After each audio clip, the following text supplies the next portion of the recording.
They say you can never truly escape your fate.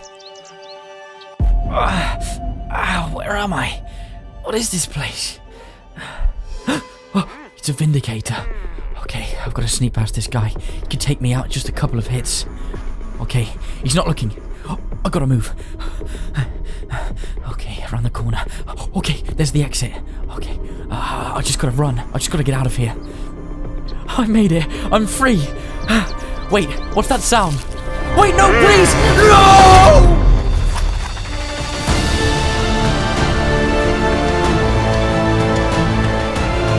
I'm going to attempt to survive 400 days on my survival island in Hardcore Minecraft, and I've got a bunch of things planned. So, as always, I'm the Coffee Fuel Genius, and let's get to work. First thing on my list is to explore the ocean monument that we conquered in the last video. Yes, I managed to take out the Guardians, but I didn't get hold of that sponge and gold. So I made myself a water-breathing potion, upgraded it with redstone, and then headed into the ocean monument.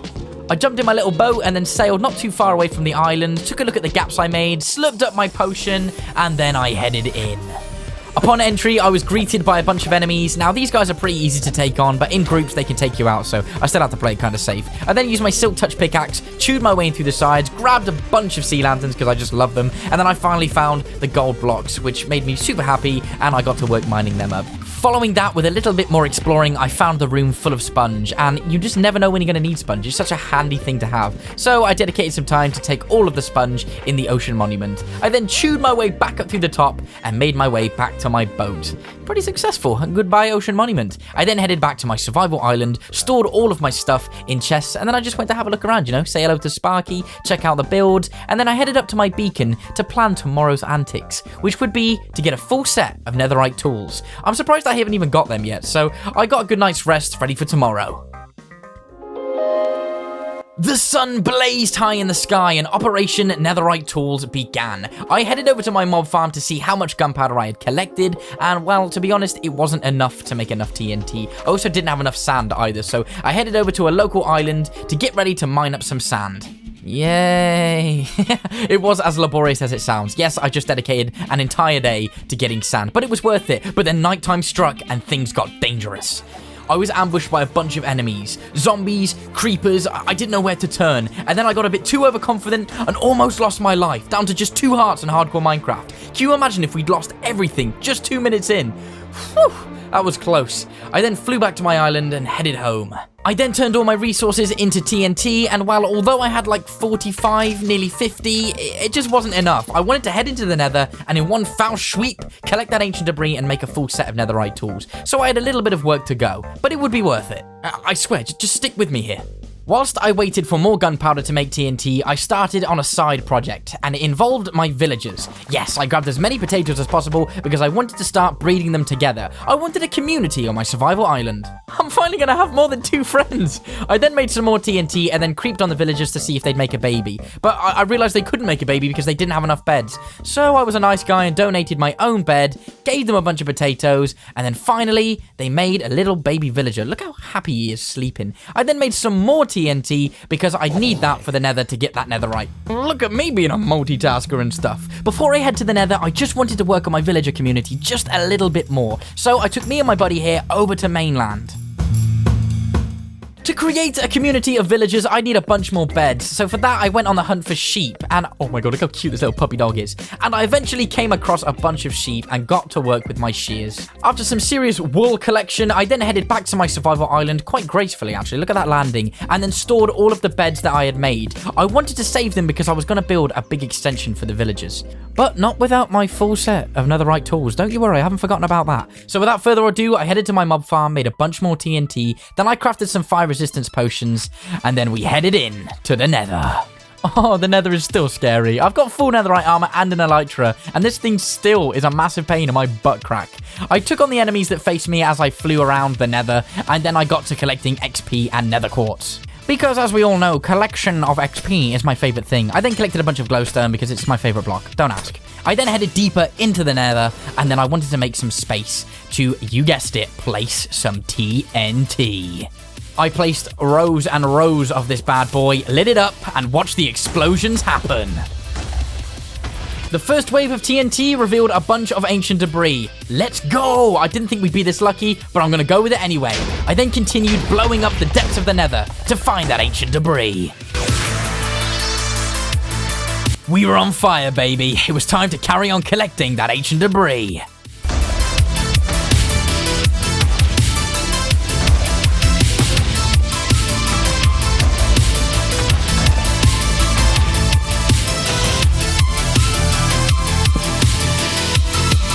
I had collected a ton of ancient debris and thought now's the time to head back home. I quickly raced back home, taking on the enemies that faced me on my journey back. I raced back as quick as possible, no time to waste, into the nether portal, back home, so I could make those netherite ingots. I cooked up all of the ancient debris to make a total of 19 netherite scrap. Let's go! I think I had enough, so I headed back to my enchantment church to see if I had enough to make a full set of netherite tools. And well, you guessed it, I crafted a full set of netherite tools. We did it, ladies and gentlemen, finally. Now it was time to move on to our next mission. Whew, busy few days.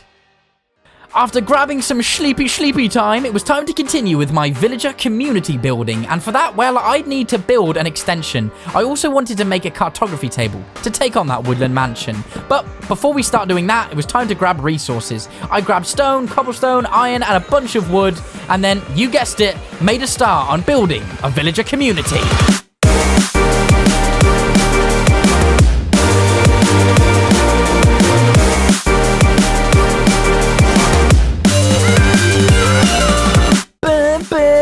It's so catchy. I made some finishing touches to the extension, added some stairs here and there to like finish off the roof, and then got to work on the inside, placing a bunch of beds. I was really pleased with how the final build turned out. Like, my building skills are improving, no lie. I then grabbed some sugar canes, nibbled on some chicken, and then finally crafted the cartography table, the vital ingredient to getting that woodland mansion map.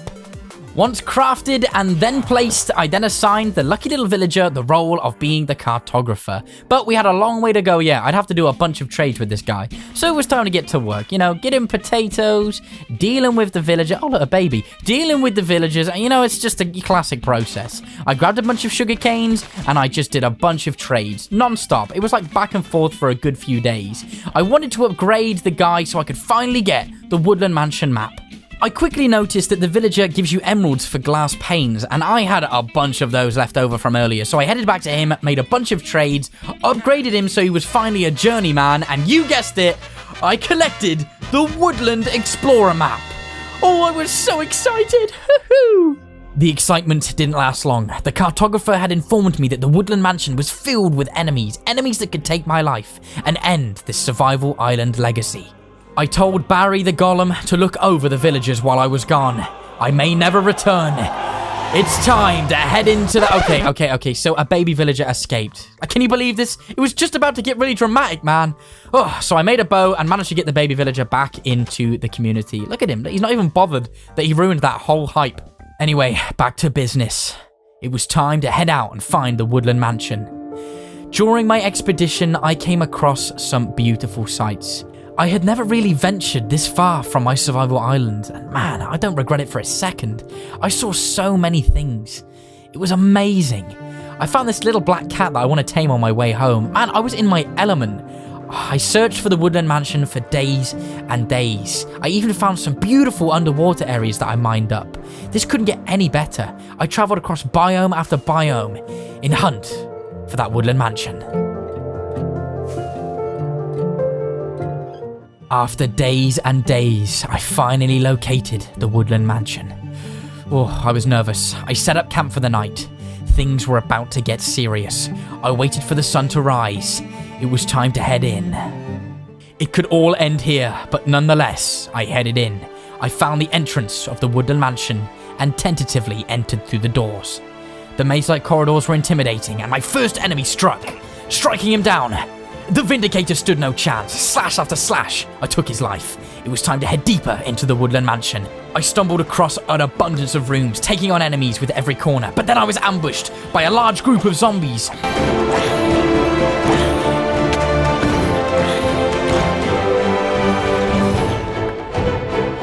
They stood no chance. With my full netherite tools, I felt like a beast. I found this little secret room with a couple of name tags and a bunch of gunpowder in. It was time to carry on, taking on the Vindicators and zombies with every corner I turned. I trawled through the halls, room after room, looking for loot, but I wasn't having much luck. I even found this sort of trophy room in hopes to find some lapis blocks, but once again, nothing.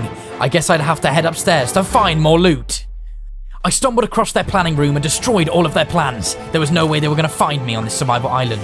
After taking down an evoker before he could summon Vexes, I drank up my damage potion, looted more chests, and headed deeper into the mansion. But then things got even tougher. I stumbled across an evoker who summoned a bunch of Vexes. They could take my life at any moment.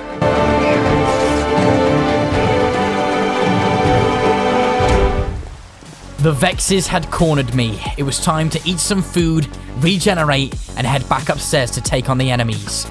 I finally took out the evoker and the rest of the Vexes. I had to really think strategically about my next move. These guys could take you out in just a couple of hits in hardcore Minecraft. I then took out another evoker, and then I was chased by a Vindicator. He almost took my life, but through courage, I came out on top. I absolutely annihilated the Woodland Mansion. I stepped over the dead Vindicator's body and into this room. It seems they were planning an attack on my survival island. Thank God I got here in time. I carried on searching the halls, hunting for enemies and looking for secret passages. I had my suspicions about this face above the stairs, and man was I correct. I'd located a secret room, but once again it didn't contain any loot, so I carried on hunting the halls. I found a couple of Vindicators, and instead of taking them out, I decided to capture them. I wanted to keep them here to punish them for what they did. They were going to capture my survival island and take out my villagers, and I wasn't allowing that. Whew, I was feeling pretty good. It was time to get out of here. Goodbye, Woodland Mansion. To be fair, you weren't even that bad. I've faced worse enemies.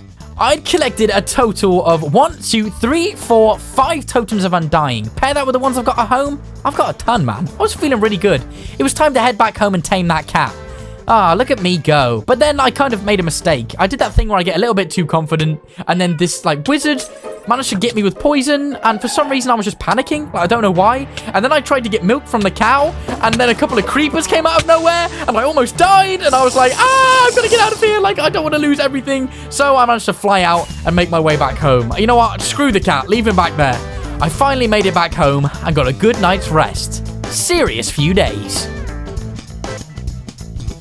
The next day, the villagers were absolutely delighted to see my return. I'm back, boys! And I come back with a bow. Look at that. Look, I'm such a nice guy. I brought you a bow to make you feel like more of a community. Anyway, I grabbed a bunch of food for myself and then wanted to make a start on my beacon. Yes, I wanted to change all of the blocks to diamond blocks. I didn't expect to have it finished today, but I wanted to at least make a start. So, as you know me and as you know the channel, I love my strip mining. So I headed deep into the caves to search for diamond. Yes, I went diamond collecting. And with this, you also collect XP. I don't know why I'm doing the voice. I even came across some emeralds. Look at that. I haven't seen an emerald block in my whole journey. I then came across a bunch more diamonds. More diamonds. Diamonds. I found so many diamonds, man.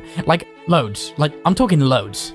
I then headed up to mainland to look at how many diamonds I'd collected, and to be fair, I'd got about 14-15 blocks worth, I reckon, which is a solid start to the diamond beacon. I then wanted to go and explore the end city loot, because I didn't really do that in my last 100 days. So I headed to the end, grabbed a bunch of ender pearls, and headed deep into the endless void.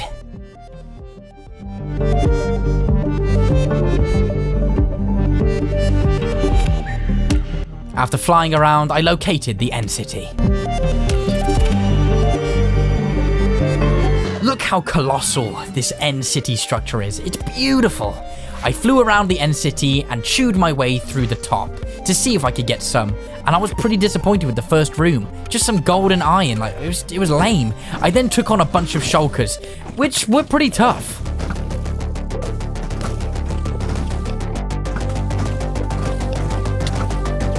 I took on the shulkers and managed to get myself a bunch of shells. These would allow me to make a bunch more shulker boxes. I then got into a situation where I just started floating, and I thought my life would end here. Look, I was just floating, and if I didn't kill this guy, feather falling's good, but it's not that good, you know? And then I managed to get myself in another situation where I was floating, and it was just non-stop, almost death experiences in the end. Oh, Minecraft, just give me a break. I then finally came across a room with some decent loot in. I managed to take the ender chest and the other chest stuff, and then kill a bunch more shulkers. Pretty successful in my books. It was time to head back. Whilst on my way back to the portal, I decided that I'd try and find another end city to see if I could find one with a ship, but I didn't have much luck, to be fair, so I decided to just head back and head home with chocolate from my last 100 days. Rest in peace, Chip. We haven't forgotten you, bro. I made it back home, but my little buddy didn't come with me. Oh well. I made a bunch of diamond blocks, got some rest, and then the next day, got to work adding the diamond blocks to the beacon. It was a solid start, and I was hoping if I had enough days by the end, I could finish the beacon off. Look at that. Pretty neat. I then crafted a bunch of shulker boxes with the shells that I'd collected from the end. I made about 5, 6 shulker boxes. Like, I'm pretty solid for storage now, I'm not gonna lie. I then crafted a cup. Wait, we have a cat now? I then crafted an ender chest, stuck it in the castle, then headed over to my villagers to plan my next steps. Yes, I wanted to make a bunch of paper trays, and for that, well, I'd have to make a sugarcane farm. So I collected a bunch of sugarcanes, a bunch of resources, laid the ground for the area, and then got to work making the sugarcane farm. It was pretty straightforward. Couple of hoppers here and there, bit of sand, bit of water, bit of sugarcane, couple of pistons, then some observers, a sprinkle of redstone, and then you just put some glass around it to make it look pretty.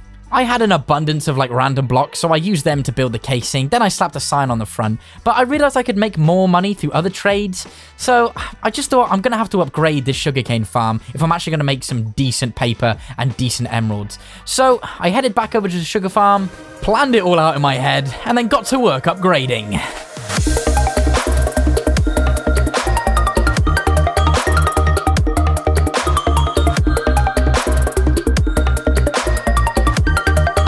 I'd built a 3-tier sugarcane farm, which was pretty decent. It makes about a stack every couple days, which you can't argue with. This, with wheat, I'd be rolling in emeralds, man. I was feeling pretty good. Even though it had been a short amount of time, I grabbed the sugarcane out of the chest anyway, then got to work trading with villagers. I also made a bunch of lecterns and gave all of the villagers random jobs. So I had a bunch of like sort of enchantments that I could add to my stuff. Pretty good progress. Look, whoa, you're all staring at me. What a solid few days, man. We'd accomplished quite a lot on this 400 days journey. As always, I'll see you in the next one. My name's the Coffee Fuel Genius. Like and subscribe if you like the video. Have a great day. Peace. Do, do, do, do.